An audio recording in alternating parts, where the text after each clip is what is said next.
It is April 18th, 2024. Picture it. It is January 2022 and appears a vision of loveliness. Her name is Sally Kalksma. This is the return of Sally Kalksma. If you recall, at that time, she was championing her life through multiple myeloma. The episode was called Championing Her Life Through Cancer. But her return is very interesting, as you will find out during the next hour, because we're going to learn that she now has a new disorder or a new condition that may have been the cause of her original diagnosis of multiple myeloma. So this is kind of a return and an introduction at the same time. So that being said, the first thing I'm going to do before we relive the past and I reintroduce you to Sally is issue my disclaimer, just to know out there that any of the information that is going to be discussed by myself or Sally Kalksma are not the views of Frank About Health or of talkradio.nyc, but rather it is a case study from personal experience from Sally Kalksma herself. There'll probably be some medical terminology or medical solutions that she has engaged in that is not a measure of us trying to persuade you to do the same kind of treatment should you be dealing with that condition as well. Therefore, any of the information is food for thought and should be consulted with your primary care physician, your oncologist, your psychologist, your neurologist, whoever it is that you are seeing in relation to the disorders that we will be discussing today. Now that I've mentioned the disclaimer, the name of this episode, although I would like to say championing your life through CVID, is actually the name of the condition. The name of the episode is Common Variable Immune Deficiency. Please correct me if I'm wrong. Okay, got it. All right. And I am going to reintroduce Sally and let her talk to you all about it because I'm learning a lot as well as she has been learning a lot, which is why she hasn't been on the show for the last 15 or so months. But I'm very grateful that she's still fighting and winning. And I'm hoping that all of you out there will learn a lot from that. So, Sally, welcome back to Frank About Health. Unmute.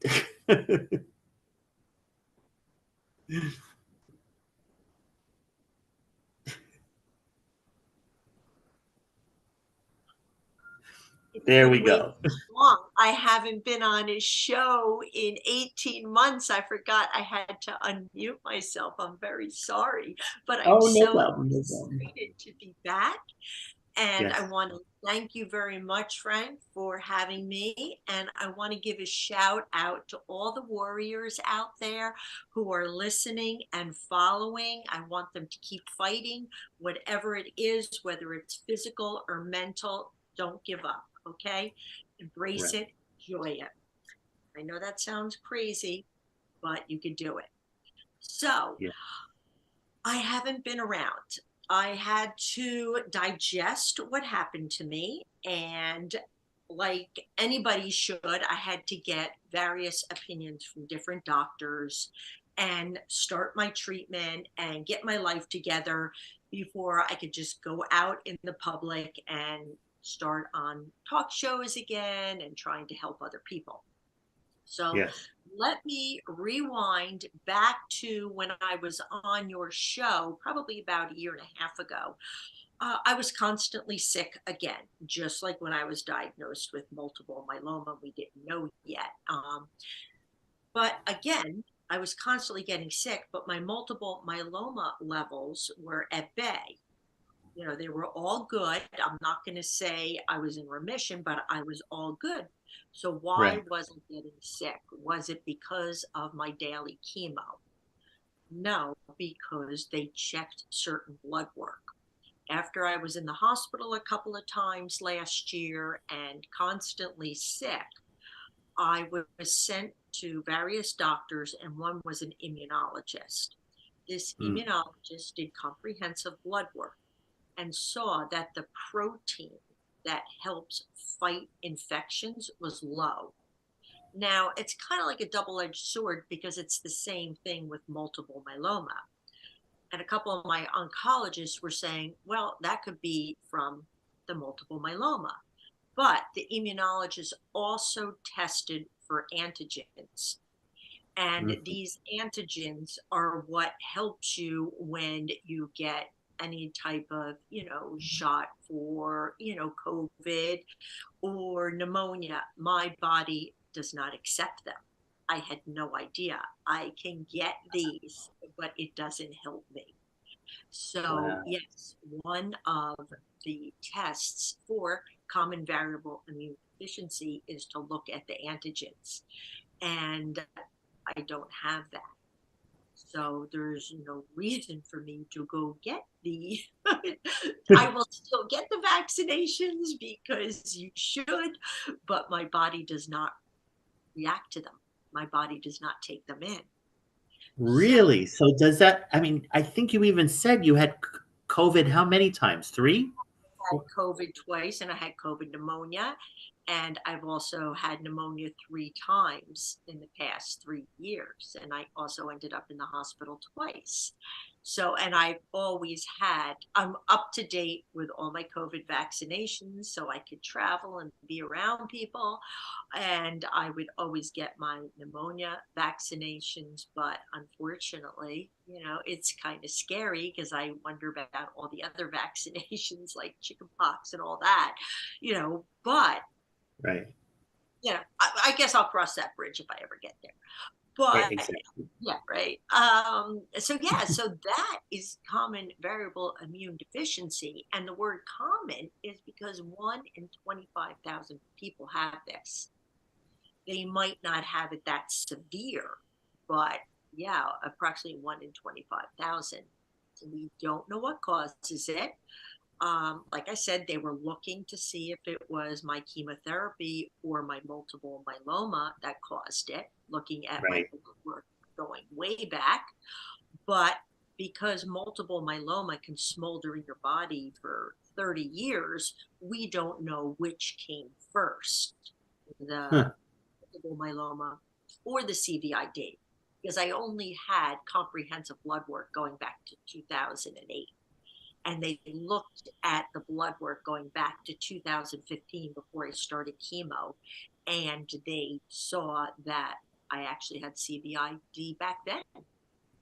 So Hmm. between multiple myeloma and the CVID, I was a germ magnet. That's what one of my blogs was. I mean, I would just pick up anything.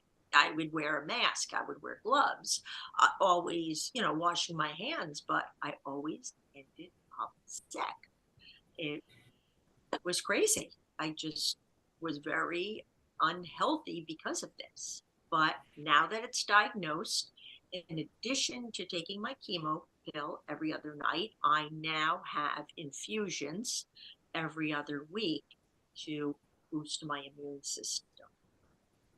And it's Incredible. yeah, and I had to do a drastic change to my lifestyle. Very drastic. I do not compete in races anymore. Oh, I wow. Yeah, that was really, really hard to accept. That was very because Yes. I started competing when I was 7 years old. So Right. that was really difficult to give up. Um, so without competing, I stopped working out crazy because that would also bring my resistance down. I was working out 2 to 3 times a day. Now I only work out once, and Hmm. it's not nearly the intensity I used to. And I had to stop working. So yeah, my life has totally changed once I got this. But like my immunologist said, that if I don't make these changes and I stop the infusions, I will get pneumonia and I will die. He came flat out Wow. because I started the infusions and I absolutely hate them. I And I asked him after, I had a couple months of them. I said, "So how long do I have to keep doing this? A year, 2 years?" He goes, "No, the rest of your life. If you stop, you'll get pneumonia and you'll die." Like, well, that was So pretty blunt. now you this I'm processing this as you're explaining the story, and a part of me is knowing that you still have that fighting spirit. It's Oh, yeah. in you. I see it. I see it even on this Zoom platform right now. So are you sublimating all that running up the stairs with more writing or more creative outlets that you're able to do? That is a Okay. very good question because we didn't even discuss this prior. Yes, as you know, in the past, I wrote a book, um, Yes. but that was more of a memoir self-help. I am almost finished with my first children's book. It's a series of children's books, and I'm almost complete with that. And I took up an old hobby of mine, photography. And I've been doing a lot of photography too. And Very nice. I constantly read, which is good. Yes. Yeah, Yes. yeah. I had to take up some calmer hobbies, less stress on my body hobbies. And Mm. it's difficult because I still have that very competitive spirit inside of me. So, I'm sure there is a way that you will be able to participate in it, even if from a distance. Maybe you'll be helping people or training people to do their marathon runs, or maybe you'll continue working with the Multiple Myeloma Foundation, I'm sure. yeah, no, I would love to help people, but then again, to volunteer at a race would also put me in the same situation, just around too many people, especially if it was a building enclosed with the germs and whatnot. So, could I help people virtually and online and coach? I'm sure down the line that is something I could look into. But right now, I'm just embracing my creativity. I want to get this children's book complete because there's a Yes. series of them. I have the first story done, but I don't want to, I should say, release it until the series is complete. And so it's something I started working on a while ago. And Yes. now that I'm grounded, really, I'm grounded. Well, either way, we're about to take our first break, but I already have some other questions before we go into our next segment, which is to really educate the listeners and viewers about what CVID is. What I Okay. find very ironic is that if you add the O to that, it's COVID. So isn't it funny how CVID or COVID is about immune issues, especially since we are all got through the pandemic? Now you have your own micro version of an epidemic, a lifelong managing your immunity while keeping your multiple myeloma at bay. So I guess there's a lot to be learned from as we come back in our second segment. Alrighty. So, ladies and gentlemen, please stay tuned to this episode of Frank About Health, the return of Sally Kalksma, but yet the knowledge base that you're about to obtain about Common Variable Immune Deficiency, or CVID, right here on talkradio.nyc and on our YouTube, Facebook, Twitch, and LinkedIn platforms. We will be back in a few. Are you a conscious co-creator? Are you on a quest to raise your vibration and your consciousness? I'm Sam Leibowitz, your conscious consultant, and on my show, The Conscious Consultant Hour, Awakening Humanity, we will touch upon all these topics and more. Listen live at our new time on Thursdays at 12 noon Eastern Time. That's The Conscious Consultant Hour, Awakening Humanity, Thursdays 12 noon on talkradio.nyc. Are you a high-achieving, growth-oriented leader? Are you interested in developing your authentic leadership while creating a healthy, inclusive workplace?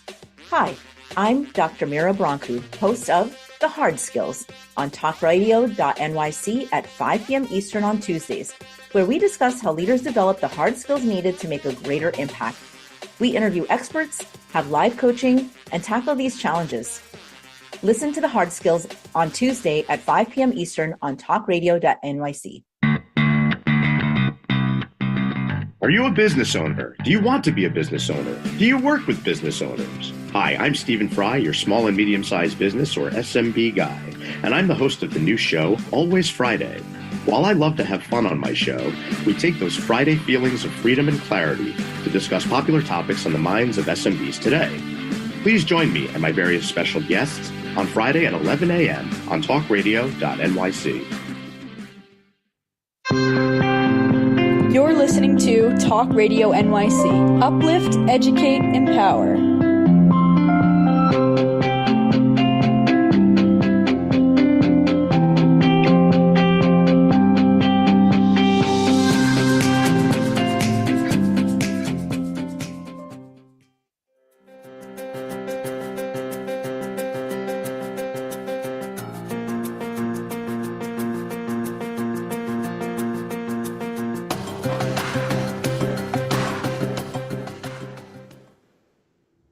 Hey, everybody, and welcome back. And as you've just heard, Sally has had a very interesting and challenging experience over the last 15 to, I guess you said 18 months, actually.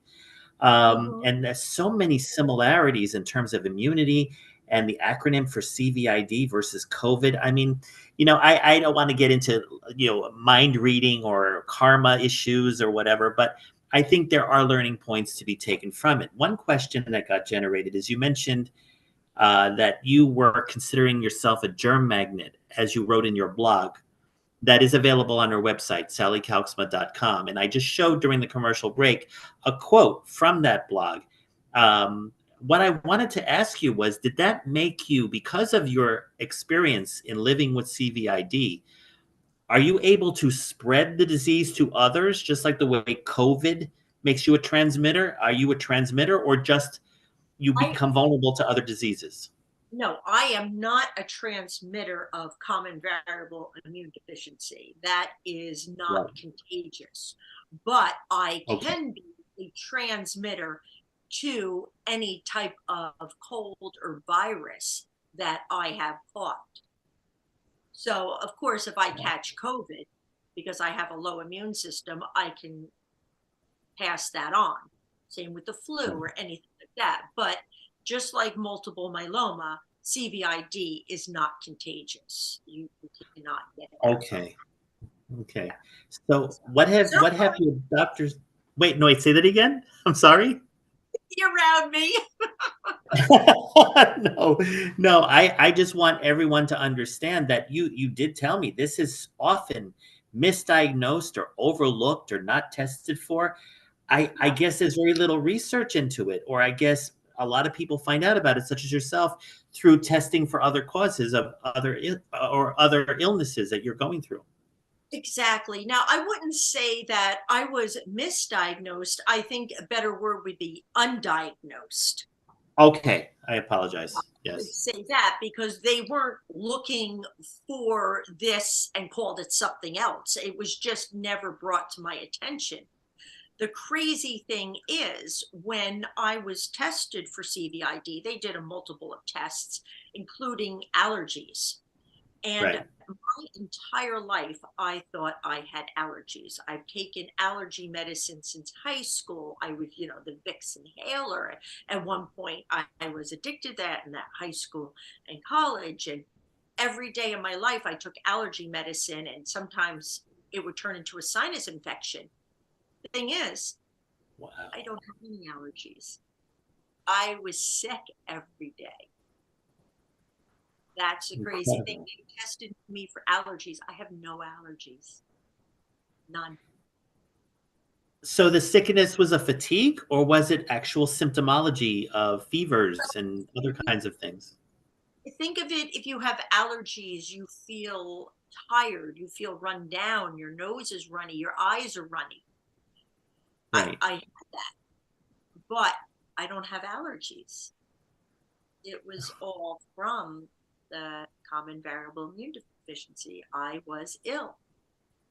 So I stopped all my allergy medicine once I was diagnosed and started my immunotherapy, and I don't need allergy medicine. It's crazy. It's crazy that I was taking that every day of my life for, I hate to say over 40 years.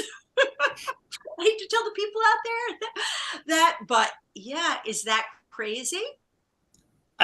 There's a combination of ironic and at the same time, yes, crazy, but at the same time, you're surviving.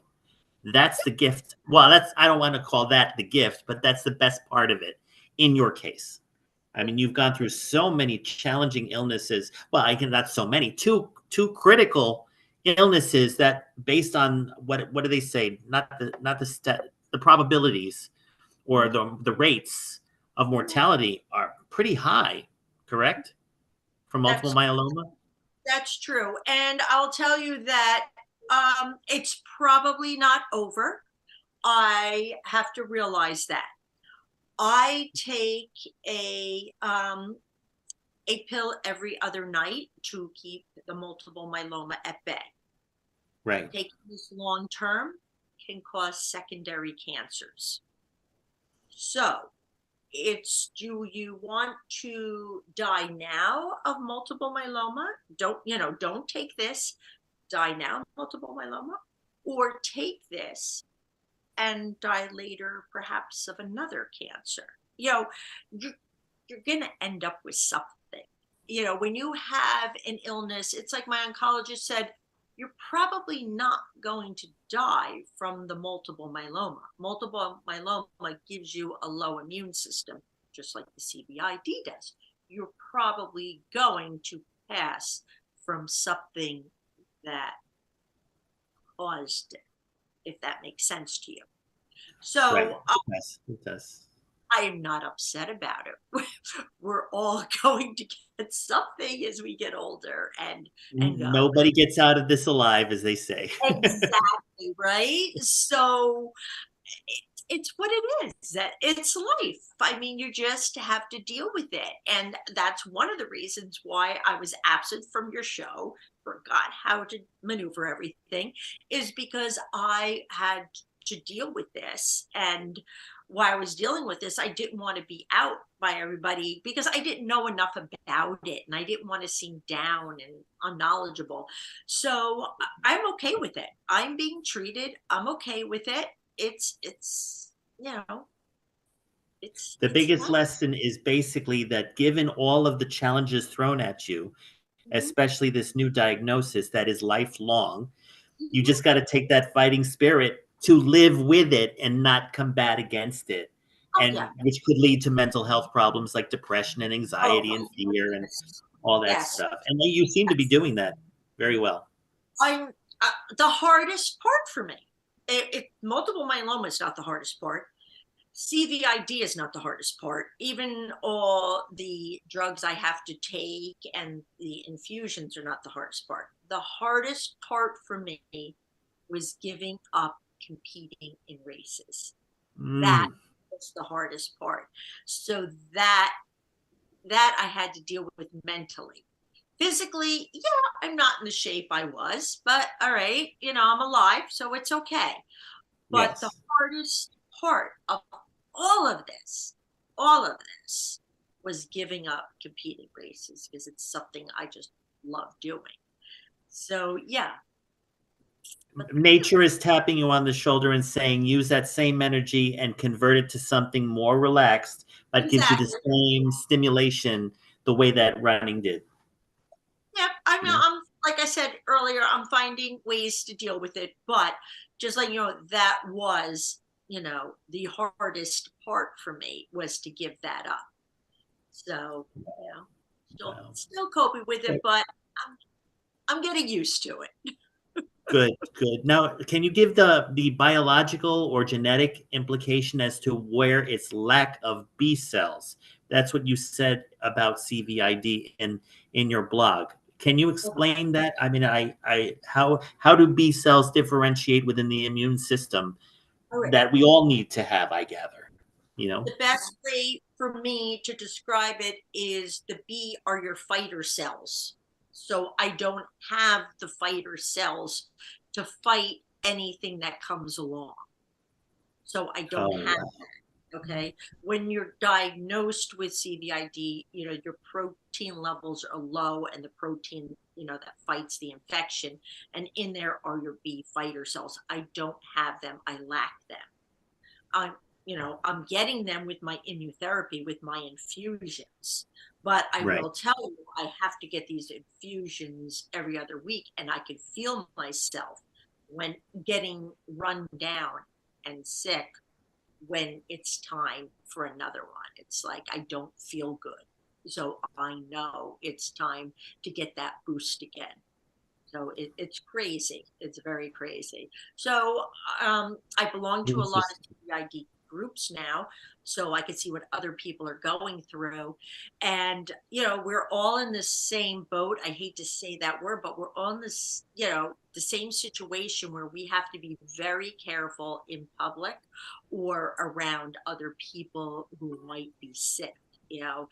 A lot of people get upset that I'm at a social function and I don't hug them hello, or I no longer shake their hands. I like to give a, hey, how you doing? Fist pump. Yeah. Which, isn't professional in the workforce, which I'm not in the workforce anymore, so I don't have to worry about that. But in a social setting, a lot of people, I don't hug them, and they get a little upset about that. So, well, when you have an infusion, are you immune to the point where you can actually engage in that activity at least immediately afterward? I can't answer that because I'm not getting the blood work done at that time to say, hey, I'm healthy, Oh, I understand. You would have to literally track everything from your infusion to the results of your antibody levels or immune levels, and then determine what you want to, how do you want to behave and engage with others based on data.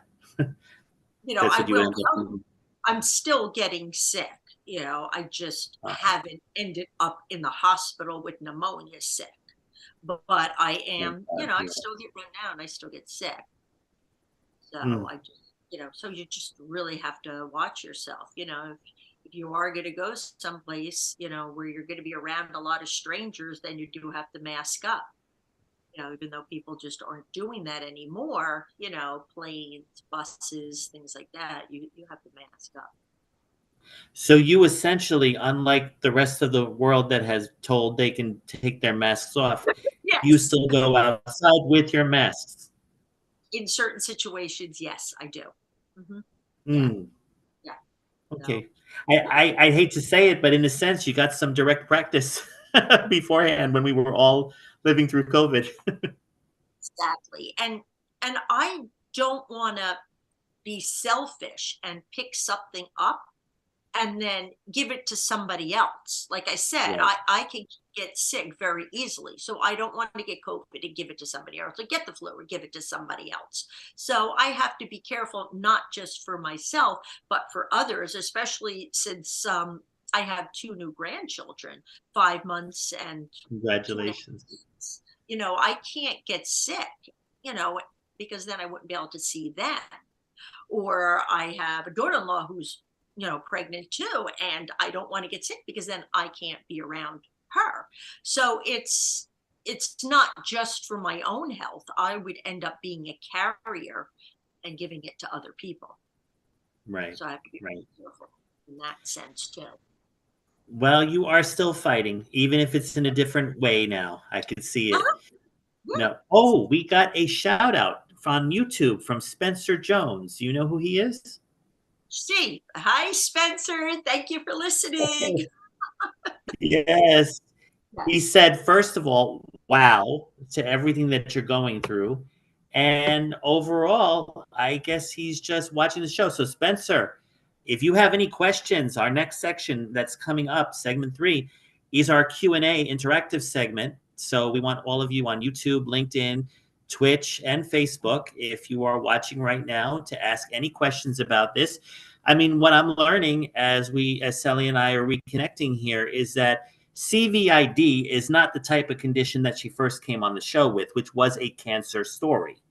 But it is an immune story, which we all need our immunity. So that has its own challenges in her overall life. And since we all are questioning our immunity after we've all been through COVID, I would think that any of you out there with any questions, please, no question is censorable.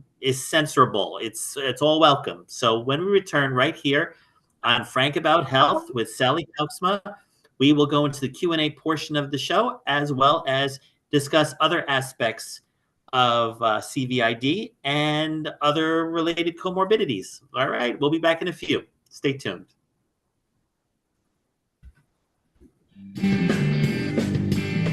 Hey, everybody, it's Tommy D, the nonprofit sector connector, coming at you from my attic. Each week here on talkradio.nyc, I host the program Philanthropy in Focus. Nonprofits impact us each and every day, and it's my focus to help them amplify their message and tell their story. Listen each week at 10 a.m. Eastern Standard Time until 11 a.m. Eastern Standard Time, right here on talkradio.nyc. Were you an essential worker during the pandemic? If you needed to learn stages of epilepsy, did you depend on advocates? Did you use new innovations to cope with mental and neurological issues? Maintaining high quality of life and keeping good mental health are what we all strive for. I'm Frank R. Harrison, host of Frank About Health, and each week top healthcare influencers, professionals, and innovators answer these questions and more. Stay tuned on Thursdays at 5 p.m. on talkradio.nyc, and I will continue to be frank about health with all of you.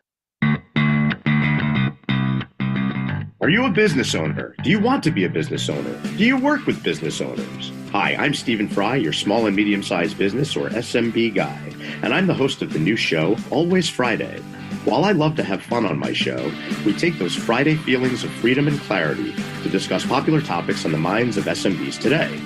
Please join me and my various special guests on Friday at 11 a.m. on talkradio.nyc. You're listening to Talk Radio NYC at www.talkradio.nyc. Now broadcasting 24 hours a day.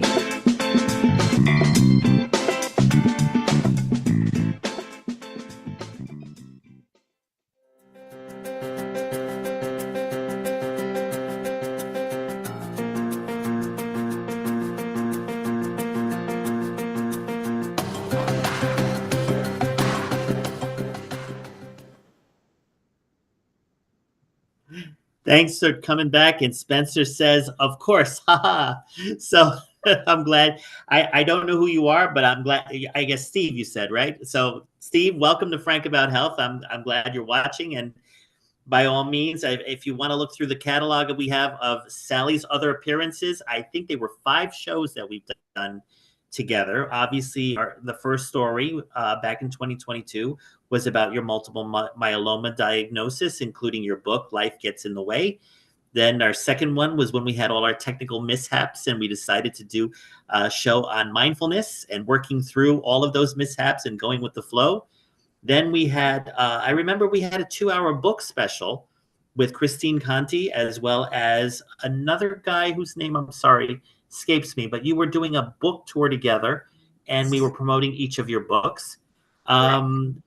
I think there were some other ones, but the reality is that this, I would say, is the recap of Sally Kalksma and her relationship with Frank About Health. And, I know you had a chance to meet our engineer earlier, Logan, and he's been working with me on a side project about the history of Frank About Health. And you were one of the individuals that I was seeking to interview for it. And unfortunately, as your cousin Jeff Dimitrak had indicated, you were going through some challenges. So I'm glad to know what they are now, because I was actually worried about you, thinking that your multiple myeloma had gone back to where it was. But at least what you have still proven, even in your absence, is that you are just fighting your way through and living your life day by day. So your spirit is still kicking. I keep saying living my best life. That's what people say, but I'm just living the best every day. Put it that way, and don't get me wrong. I don't smile all the time, and things do upset me and do get me down. I'm just like everybody else. You have your good days, you have your bad days, but in the scope of things, I don't get all upset over that flat tire. There's bigger fish to fry that, things Correct.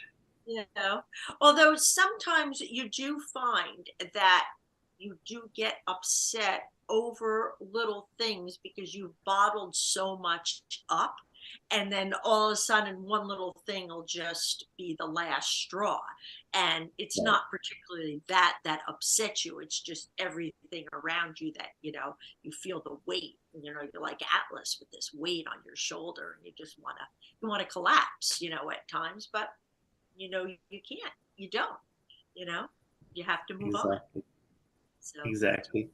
So what would you say to people who are dealing with other illnesses that are, they're not looking at their immunity as in question like you are, but they have recovered from cancer issues or maybe a stroke, mhm. maybe even PTSD. And for some reason, I notice, like in my own personal situation, about my father's situation with his cancer experience. He's in resolution stage, but now I'm seeing a decline in mood, some fear, a lot of emotional outbursts. It sounds like what you just said in terms of you get stressed over minor details because you keep a lot inside. I assume when you're facing your mortality, you learn to expect mainly the negative mindset. And when you're told the great news, you don't know how to process it. Is that the same kind of thing you're talking about, like in your Well, case? exactly. If you remember when I was on the show in the past, when I was diagnosed with multiple myeloma and I had other, things happening in my life after my husband passed of cancer, I took it out on the stairs. I was able to take my frustration and my anger and my disappointment out on the stairs. And it was a really good outlet for me. So it's really important. I don't expect, everybody who's going through something to climb the Empire State Building, but it's really good to find a mental, mine just happened to be physical, but it's really good to find a mental outlet when you are going through something, life changing or life threatening, to keep yourself Right, safe and to keep others around you safe. Now, I right. have to, sometimes, I don't practice what I preach. I know that, I could be a bear to, those around me, especially if it's the medicine. Steroids is probably the worst medicine in the world to take because it messes with your mind. Other Hmm. drugs mess with your body and you can cope with that. But when something messes with your mind, you really can't control that. And steroids do that. So they're like dreaded. As much as I hate these infusions, I just dread the thought of ever having to take heavy doses of steroids again. And when it has happened in the past, I couldn't control it and I took it out on those around me. So I had to learn. I had to learn how to, pull back and be mindful, like we discussed, Right, right. of what's happening to me and what I'm doing to others.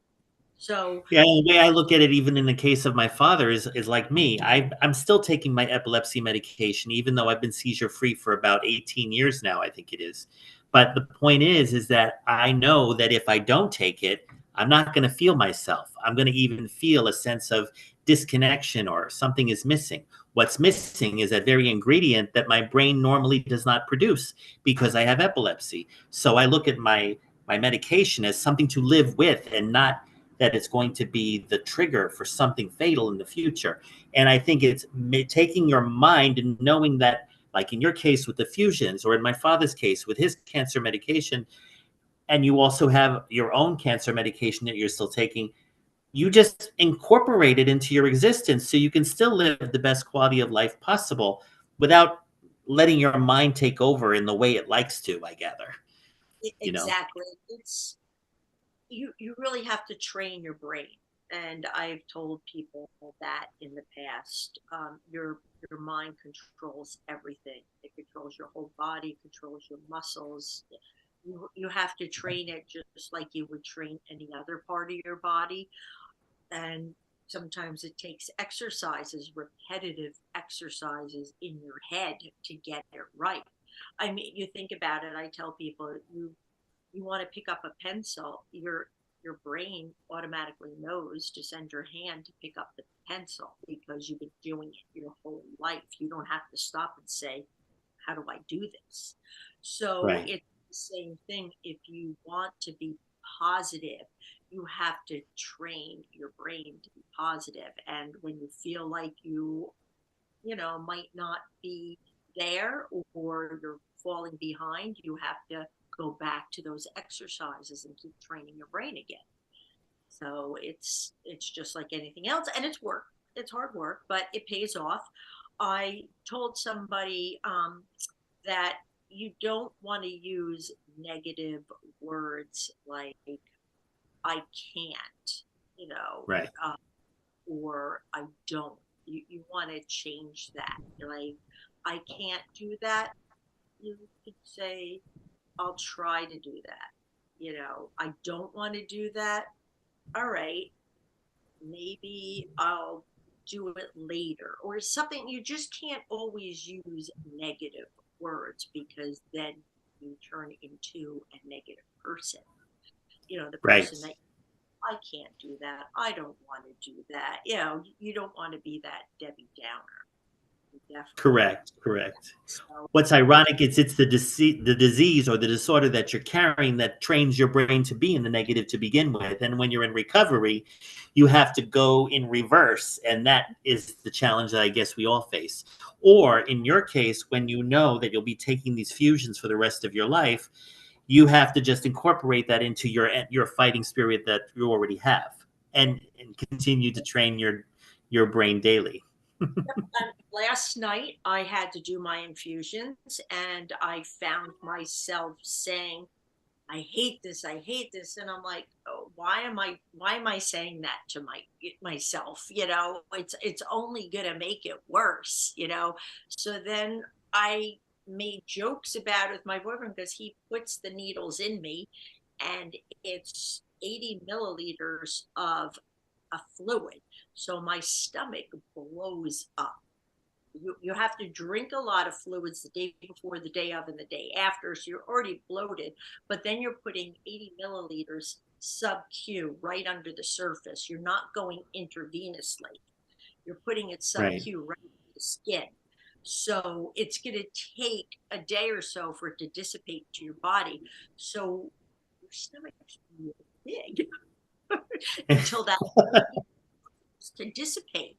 And so then I just had to make jokes about it, because it's a attractive thing, I admit it, but you had to make jokes about it, because I can't do anything about it. Because if I just don't want to do something about it, then I know the consequences. So I myself saying, I hate this, I don't want to do it. And I'm like, what am I saying? Just, it's ugly. Let's joke about it. And that's what it came down to.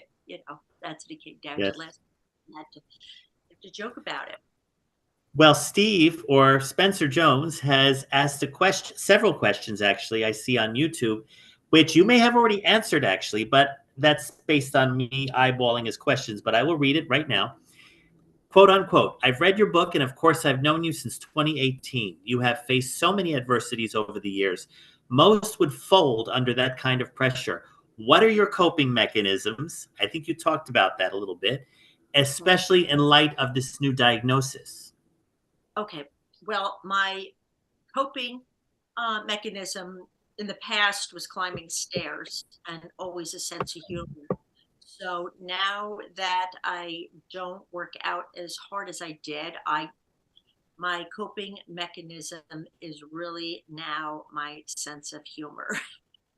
So I just have to be very delicate with it, because what I find funny, I realize some people may not. I can make jokes about my health, and I realize it's sensitive to other people, but my coping mechanism is really a sense of humor in all of this. Right. I don't take myself too seriously. There's no reason to. There really isn't. I mean, I talk to myself. I make jokes to myself. Sometimes my jokes are so bad, like my kids will laugh at me instead of at my joke. And I say, It doesn't matter. I got the response I wanted. You laughed. It doesn't matter if you were laughing at me and not at my joke. You did what I wanted. You laughed. So yeah, that's basically it. Well, we're about to take our final break. And ladies and gentlemen, when we return, we are going to talk about the future of Sally Kalksma and other things happening here at Frank About Health. But more importantly, what we've learned from Sally just now is that when faced with such a challenge, like in her case, this immune condition that is lifelong while still recovering from multiple myeloma, in my father's case, recovering from prostate cancer and now having to deal with the traumatic effects of it psychologically, or in my case, the constant medications that I take for living with epilepsy, your brain is the driver. You have to own it, train it, re-educate it, and of course, at the end, like even on this show, advocate. So please stay tuned as we wrap up this episode of Frank About Health right here on talkradio.nyc and on all of our socials. We will be back in a few. Are you a high-achieving, growth-oriented leader? Are you interested in developing your authentic leadership while creating a healthy, inclusive workplace?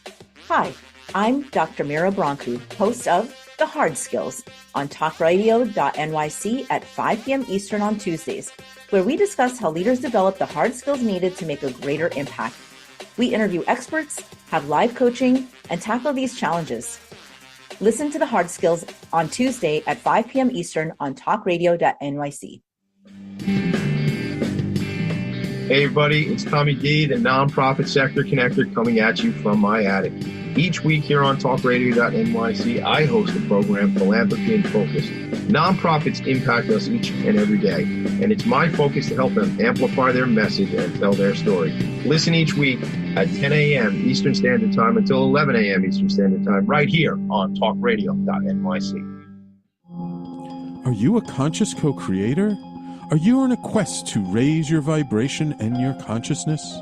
I'm Sam Leibowitz, your conscious consultant, and on my show, The Conscious Consultant Hour, Awakening Humanity, we will touch upon all these topics and more. Listen live at our new time on Thursdays at 12 noon Eastern Time. That's The Conscious Consultant Hour, Awakening Humanity, Thursdays, 12 noon on talkradio.nyc.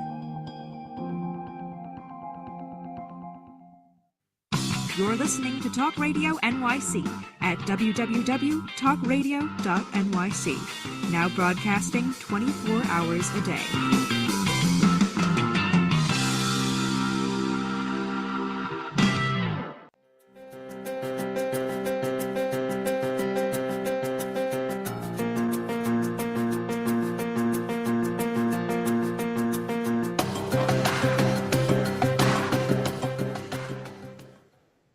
Hey, everybody, and welcome back. So it has been a nice reunion between you and I, Sally, and I just want everyone to know where they can find you right now through your social media, your email, your blogs, your websites, your books. Go ahead right now, take the stage and promote yourself in all of your glory. Thank you, Frank. I'm very easy to find. I have a website, sallykalksma.com. I'm on Facebook, Sally Kalksma. I'm on Instagram at Sally Kalksma. I'm on Twitter. I'm on LinkedIn. You could just about find me anywhere. And yes. I do blog often. However, like the past 18 months when I was incognito, I wasn't blogging, but I'm back. So yeah, you can follow me with the blogs. If you want to know all about my history, it's in my book, Life Gets in the Way, Powering Through Adversity with Grit and Grace. That's very important. And I am almost done with my children's book, and I'm really excited about that because it helps kids. It's teaching, but I hope it's fun for them too. So that's what's happening now. Awesome. I gather you're not doing the book tours anymore based on your new diagnosis, correct? No, I have not done any book tours in a while. There is a book, I don't know if it's a book signing, but there's something for local authors here in Tom's River. I have to look more into that. I think they will have some outside vendor tables, I read. So if I'm invited to participate in that, I'll inquire about the outside vendor tables. But yeah, no, I'd be happy to do that. It just depends on the situation. Understood. Were you doing prior to the diagnosis, or even in the future, TED Talks or type of speaking engagements? Were you doing things like that? I was in the past, yes, but I haven't done anything in the past 18 months. I believe the last thing I did was probably your show, and I'm back. This is the first I've done. I was very upset about a year ago. I had to turn down something pretty major. But my health comes first, you know. My kids said to me, Mom, we're getting sick of seeing you in the hospital. So that was an eye opener, you know. So not just for me, but for my children, you know, I had to change my lifestyle. And also I had to stop working, you know, one, for my health.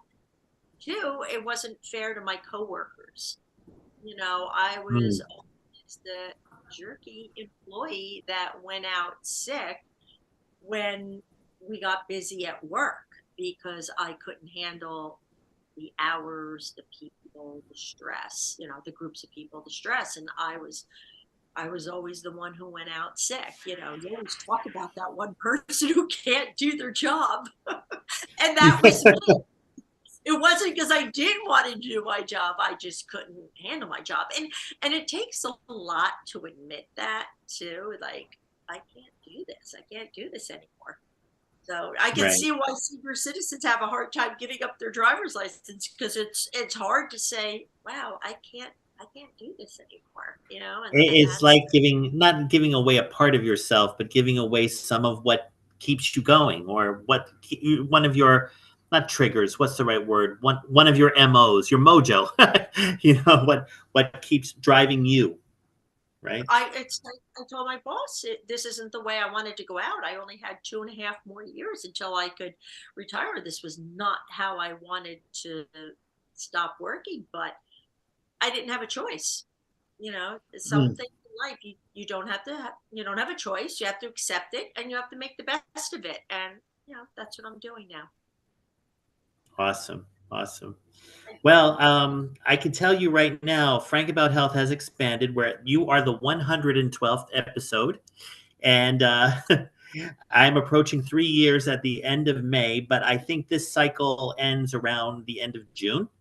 And what I am planning on with Hilton is a possible gathering of people promoting different books and stuff like that. It'll be a virtual gathering, but I don't want to give any more information until things are more solidified, you know, and hopefully next week I will be able to find out answers to those questions. But at the same time, you do have Frank About Health to come back on again, even if it's just to talk, you know, not just to promote a book or whatever. But I do consider you part of the Frank About Health family, especially since Sam made the initial introduction. And definitely, if it wasn't for shows like yours, when we appeared together, even in that 2-hour book panel, I don't know the direction the show would have taken when we were still living through COVID. You know, you helped me expand more in getting outreach with various communities. And then there's also your cousin, Jeff, who had done episodes of Frank About Health by doing a stages of epilepsy episode. So it was his show with his guest, but I would be hosting and moderating with him. So that was my way of keeping you in the loop, even though I knew you were MIA because of your health. So definitely, we will definitely work together on another episode at some point in the near future. And I must have been thinking in terms of my own body clock, because now it's 3 minutes to ending. So I'm just going to say, everybody, the major talking points that I've learned, and I hope that you've gotten as well, is that when faced with a condition, that you have lifelong treatments in order to maintain your health, your immunity, as well as your peace of mind. Remember, this is Stress Awareness Month also, so we're trying to focus on that part of it. Learn to train your brain, live with it, advocate for it, look positively if you can, or get help to reframe your thinking. If you know Maury Zelkovich, who's been on the show, he's shown me techniques and devices and little files that can help people who are suffering from any kind of debilitative neurological, psychological, or even physical ailments. If you need to reach me to get any of those tools, you can contact me, frankrharrison1@gmail.com. Or at the same time, they can reach you on your website, Sally, so they can learn from your inspiration and also from your books that you've written. I want to thank Spencer Jones for being our questionnaire of the day. And I also want to thank Logan behind the scenes, who everyone who's watched this show knows that he has shared his own story. And all of us together are advocating for our conditions so we can all help educate all of you who might be suffering from those conditions, so you can see that there are ways to live with them, or maybe even possible solutions that you haven't considered. This week's slate of shows, starting with tomorrow with Philanthropy in Focus and Tommy D at 10 o'clock, and then always Friday with Steve Fry at 11. Then we have on Tuesday the Hard Skills with Dr. Mira Brancu, and the Happy Spot with Jack Thomas, sorry. And then next week, after the Conscious Consultant Hour with Sam Leibowitz, and our new show, Mind, Body, Health, and Politics with Dr. Richard Miller. There'll be a new episode of Frank About Health. But next week, I will be live from Las Vegas at the Alara, the Hilton Grand Vacations Resort, where we will have a discussion on hospitality and healing. And more information on that will be coming forth in our website and other promotions. If you haven't seen the show live, this will be archived immediately on our YouTube channel. And of course, talkradio.nyc will probably encore it next week and throughout the off hours, because I like the way that Talk Radio re-airs a lot of our shows, especially during holiday time. For those of you who are celebrating spring break, I hope you have a wonderful time no matter what you're doing. Stay healthy, stay wise, stay informed, and stay focused. And everyone else, thanks for being here. And Sally, thanks for coming back. And we'll all see you next week. Signing off now. Take care. Bye, everybody. Bye.